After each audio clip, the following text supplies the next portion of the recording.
Alors on intervient à Gaza depuis octobre. On a déjà effectué 2 donations à travers notre partenaire privilégié pour cette zone qui est le centre de crise du Quai d'Orsay, qui travaille elle-même avec le Croissant Rouge palestinien, qui lui va donner ses produits aux patients palestiniens.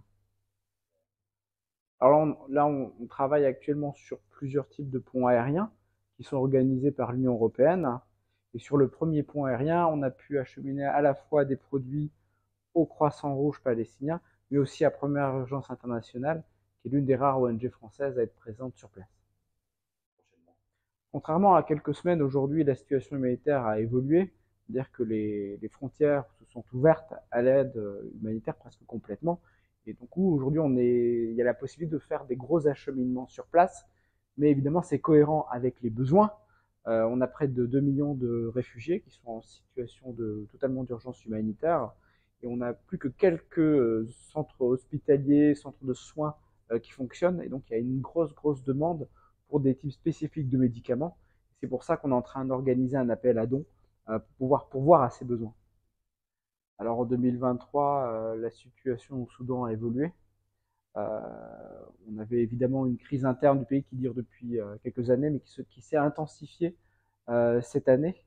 Et on a aujourd'hui plusieurs millions de réfugiés dans le pays, à la fois au Soudan, mais aussi qui se sont réfugiés au Tchad. C'est pour ça qu'on intervient à la fois au Soudan et au Tchad pour fournir des produits de santé dans les camps de réfugiés. On travaille avec Alima, Première Urgence Internationale et Action contre la faim.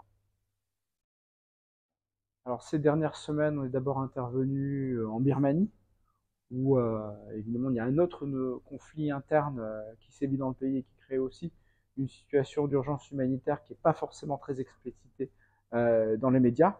On a aussi intervenu, comme chaque année, au Cambodge, où on va alimenter des centres de santé très éloignés de la capitale, là où justement il y a un gros besoin en médicaments.